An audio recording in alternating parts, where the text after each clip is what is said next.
This is सरताज अहमद और इस channel पर आप लोगों का दोबारा से स्वागत है। आज का जो टॉपिक है हमारा वो है फाइनेंशियल प्लानिंग। फाइनेंशियल प्लानिंग के अंदर मेजर सब पॉइंट्स है, हम जीएसटी के बारे में पढ़ेंगे, ये कैसे काम करता है और जीएसटी को इनडायरेक्ट टैक्स क्यों कहा जाता है उसके बारे में पढ़ेंगे।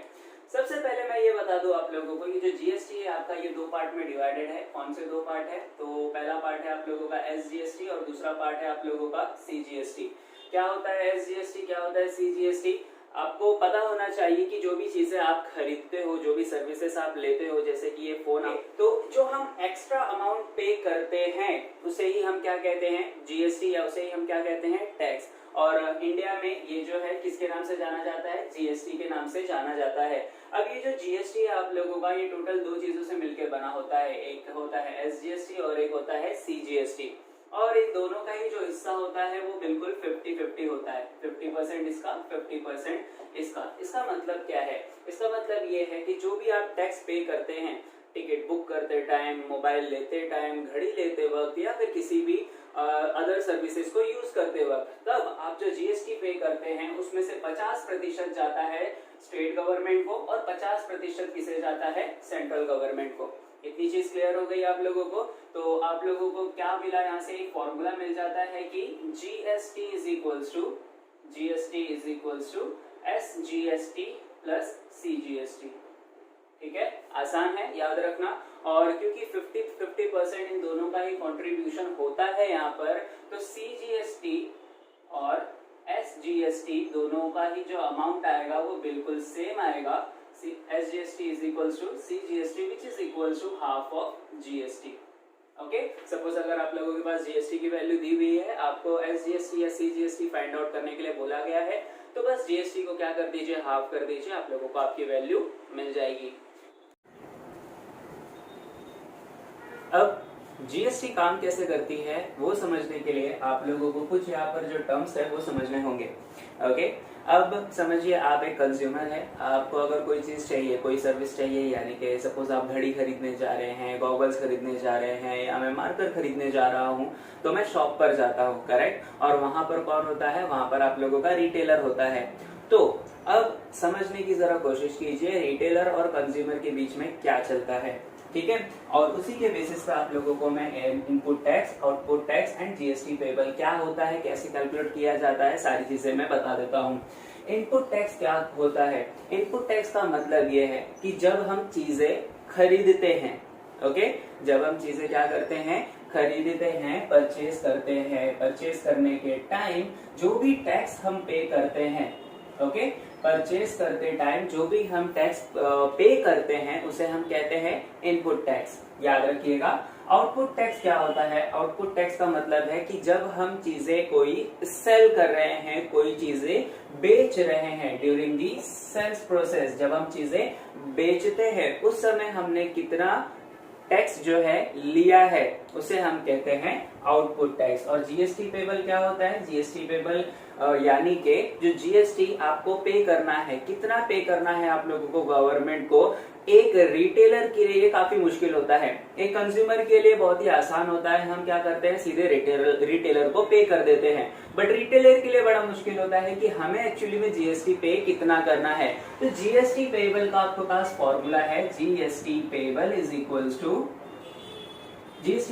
Equals to output tax minus input tax credit. Most of the cases में ये जो इनपुट टैक्स क्रेडिट है और ये जो इनपुट टैक्स है आप लोगों का बिल्कुल ही सेम रहता है। तो चलिए, अब जो जीएसटी की हेरा फेरी है, यानी कि जो जीएसटी किस तरीके से आप लोगों के ऊपर वर्क करता है उसके बारे में जरा सीखते हैं, और साथ ही साथ में पूरे मार्केट के बारे में हम सीखेंगे। आप लोग सभी को पता है मैन्युफैक्चरर क्या होता है? मैन्युफैक्चरर वो होता है जो चीजें प्रोड्यूस करता है। मैन्युफैक्चरर जब चीजें प्रोड्यूस करता है तो उसे कौन कंज्यूम करता है? उसे कंज्यूम करता है होलसेलर। होलसेलर से चीजें जाती हैं रिटेलर के पास, और रिटेलर के पास से फाइनली हमारे पास आती हैं, यानी कि कंज्यूमर के पास आती हैं। अब एक्चुअली में इसके अंदर का प्रोसेस क्या होता है जरा बिल्कुल ध्यान से देखिए। सपोज मैन्युफैक्चरर, यहाँ पर हम जो है बात कर रहे हैं वॉच की, ओके, किसकी बात कर रहे हैं हम यहाँ पर बात कर रहे हैं एक वॉच की। मैन्युफैक्चरर यहाँ पर जो है एक वो वॉच का मैन्युफैक्चरर है, यानी कि वॉचेस बनाता है। सपोज एक जो वॉच है आप लोगों की, उस वॉच का जो प्राइस है वो है 100 रुपीज। अब 100 रुपीज के ऊपर, वॉच के ऊपर ऑलरेडी गवर्नमेंट ने जो टैक्स है वो बिल्कुल स्पेसिफाई करके रखा हुआ है कि 10% आपको जो है जीएसटी यहाँ पर देना होगा। ओके, तो मैन्युफैक्चरर जब मैन्युफैक्चरेट करता है, जब चीजें बनाता है, तो सपोज वो 100 रुपीज की है, तो उसने किसको बेचा? होलसेलर को बेचा। कितने रुपीज में? 100 रुपीज में। लेकिन मैन्युफैक्चरर ने यहाँ पर साफ साफ बता दिया कि भैया यहाँ पर जो है आपका 10% जो है वो जीएसटी लगेगा। ओके, कितना परसेंट जीएसटी लगेगा? 10%। यानी कि होलसेलर को आपको कितने परसेंट जीएसटी देना होगा? यहाँ पर देना होगा 10% GST on ₹100। Okay, 10% GST on ₹100, तो कितना हो जाएगा? वो हो जाएगा 10 रुपीज। ओके, तो देखो जीएसटी यहाँ पर मैंने कितना मेंशन किया है? 10 रुपीज मैंने मेंशन ऑलरेडी कर दिया है। अब चलिए, मैन्युफैक्चरर से होलसेलर के पास चीजें आ गई हैं। अब होलसेलर जो है यही सेम चीज, यही जो वॉच है वो किसे बेचेगा? रिटेलर को बेचेगा। बट क्या सेम अमाउंट में बेचेगा? 100 रुपए का लिया है तो क्या 100 रुपए में ही बेचेगा? बिल्कुल नहीं। अगर ये इसने 100 रुपए में लिया हुआ है, 100 रुपए में अगर इसने लिया है, तो ये एटलीस्ट जो है अपना जो है बेनिफिट, मुनाफा जो है इसका वो लगाकर बेचेगा। तो सपोज इसने जो है रिटेलर को यही चीज बेची 200 रुपए में। ओके, कितने रुपए में बेची? 200 रुपए में बेच दी। अब 200 रुपए में बेचने के बावजूद यहाँ पर जो जीएसटी है वो तो सेम ही होगा। कितने रुपीज होगा? कितने परसेंट होगा? तो होगा 10%। यानी कि ये जो रिटेलर है, ये रिटेलर को 200 रुपए में तो घड़ी लेनी ही होगी, साथ ही साथ में इसे जो है जीएसटी भी देना होगा। जीएसटी कितना देना होगा? वो देना होगा 10%। बट अब जो अमाउंट है वो 100 रुपीज नहीं होगा। वो कितना रुपीज हो जाएगा? वो हो जाएगा 200 रुपीज। यानी कि यहाँ पर जो जीएसटी का अमाउंट होगा वो कितना होगा? वो होगा 20 रुपीज। समझ में आ रहा है? अब देखिए, रिटेलर से फाइनली हम जो है कंज्यूमर कहाँ जाएगा? रिटेलर के पास ही जाएगा, शॉप्स वगैरह पर ही जाएगा। तो अब जो रिटेलर से हमारे पास जो सामान मिलेगा वो कितने का मिलेगा? वो 200 का नहीं मिलेगा, वो थोड़ा और प्राइस जो है वो बढ़ जाएगा। लेट्स से 300 रुपीज हो जाता है। अब अगेन कंज्यूमर को भी जो है यहाँ पर टैक्स देना होगा, और जो कंज्यूमर जो टैक्स देगा वो कितना रुपीज देगा? वो भी 10% ही देगा। ओके, कितना देगा? 10% ही देगा। कितने रुपीज के ऊपर? 300 रुपीज के ऊपर। और 10% ऑफ 300 कितना होता है? वो होता है ₹30।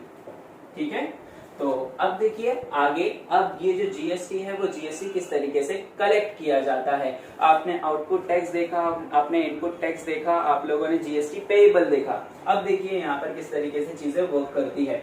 मैन्युफैक्चरर के पास देखिए कि उससे कितना जीएसटी पे करना होगा।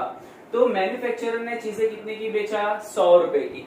करेक्ट, यानी कि सेल कर रहा है ये। और हमने पढ़ा है कि जब सेल किया जाता है तो उस समय जो जीएसटी कलेक्ट होता है आपके पास, वो होता है आपका आउटपुट टैक्स। करेक्ट, अब यहाँ पर देखिए, परचेज तो ये किसी से कर ही नहीं रहा। समझ में आ रहा है? परचेज ये किसी से कर ही नहीं रहा, तो इसके पास सिर्फ और सिर्फ ये जो है आउटपुट टैक्स है वही आया है। यानी कि 10 रुपए इसके पास जीएसटी आए हैं, और ये 10 के 10 रुपए किसे पे कर देगा? ये 10 रुपए जो है सीधे जाएंगे आपके गवर्नमेंट को। ठीक है, तो यहाँ से देखिए मैन्युफैक्चरर की तरफ से कितने रुपीज आ गए हैं? 10 रुपीज आ गए हैं।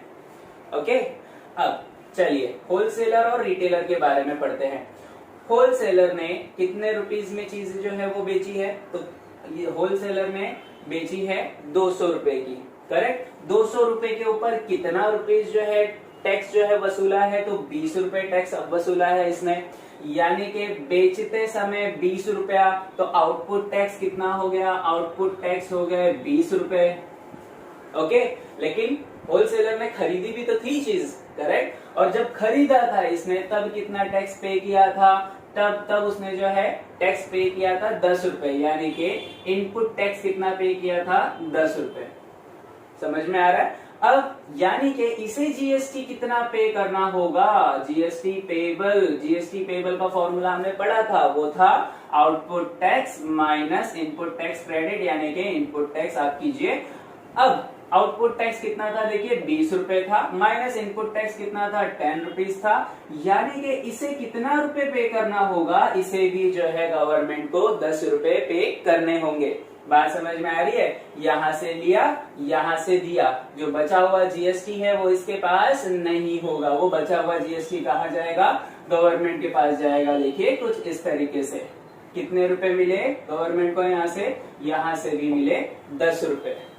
ओके, अब देखिए, अब रिटेलर के पास आइए, तो रिटेलर के लिए भी वही कहानी है। रिटेलर ने जो है कितने रुपए में सामान बेचा कंज्यूमर को, तो रिटेलर ने कंज्यूमर को सामान बेचा 300 रुपए में। 300 रुपए के ऊपर कितने रुपए वसूले, तो 30 रुपए वसूले। यहाँ पर ये जो आउटपुट टैक्स है वो कितना रुपए हो जाएगा, 30 रुपीज हो जाएगा रिटेलर के लिए। ठीक है, अब रिटेलर ने टैक्स जो है आपसे 30 रुपए लिया, लेकिन कुछ टैक्स दिया भी तो है, तो कितना रुपए टैक्स दिया, देखिए यहाँ पर 20 रुपए जो है टैक्स उसने दे दिया। यानी कि ये क्या होगा आप लोगों के लिए, रिटेलर के लिए ये इनपुट टैक्स क्रेडिट होगा, ITC। अब यहाँ पर जीएसटी पेबल अगर आप निकालेंगे तो देखिए कितना निकलेगा, GST payable is equal to output tax था 30 माइनस इनपुट टैक्स क्रेडिट था कितना 20, तो 30 माइनस 20 करेंगे आप कितने रुपीज मिल जाएगा, 10 रुपीज आप लोगों को मिल जाएगा। और ये 10 रुपए क्या रिटेलर के पास रहेंगे, नहीं, कहाँ जाएंगे, सीधे गवर्नमेंट के पास। तो ये देखिए 10 रुपए यहाँ से भी उड़ते हुए कहाँ चले जाएंगे, गवर्नमेंट के पास एज ई जीएसटी। अब 3 को तो हमने समझ लिया, बचा बेचारा कंज्यूमर। अब कंज्यूमर का क्या है, तो कंज्यूमर ने तो यहाँ पर कोई भी टैक्स लिया नहीं है, सिर्फ और सिर्फ क्या किया है, टैक्स दिया है। कितने रुपीस टैक्स दिया है, तो यहाँ पर देखिए 30 रुपए टैक्स इसने कंज्यूमर ने टैक्स दिया हुआ है। अब गवर्नमेंट को देखिए कितना टैक्स मिला है, तो गवर्नमेंट को यहाँ पर मिला है 10 plus 10 plus 10 which is equals to 30 rupees. यानी कि जितना आपने यहाँ पर पे किया है गवर्नमेंट को भी उतना ही मिला है। इसका मतलब ये हुआ कि ना तो रिटेलर ने अपने जेब से एक भी टैक्स दिया, ना ही होलसेलर ने दिया और ना ही मैन्युफैक्चरर ने दिया। जितना भी टैक्स लिया गया है वो सारा का सारा आपसे ही लिया गया है। ठीक है, समझ में आ रहा है। देखिए 30 रुपए आपने एज ए टैक्स दिया और वही टैक्स जो है आपके गवर्नमेंट के पास पहुंचा है। इसमें रिटेलर, होलसेलर और मैन्युफैक्चरर का कोई भी प्रॉब्लम नहीं होता है। इसलिए ये जो टैक्स है आपका, इसे इनडायरेक्ट टैक्स कहा जाता है, क्योंकि आप जो है सारा का सारा जो टैक्स है इनडायरेक्टली कौन दे रहा है, कस्टमर दे रहा है, कंज्यूमर दे रहा है। होपफुली ये जो चार्ट है आप लोगों को अच्छी तरीके से समझ में आया होगा। अगर नहीं समझ में आया दोबारा से देखिए, input tax, output tax, GST payable अच्छी तरीके से समझिए, उसके बाद जो चीजें आपको बहुत ही अच्छी तरीके से क्लैरिफाइड हो जाएंगी। आई होप ये वीडियो आप लोगों के लिए हेल्पफुल हुआ होगा। अगर वीडियो अच्छा लगा है तो नीचे कमेंट कीजिए और आगे और कौन से टॉपिक चाहिए आपको वो भी जरूर बताना। Thank you everyone.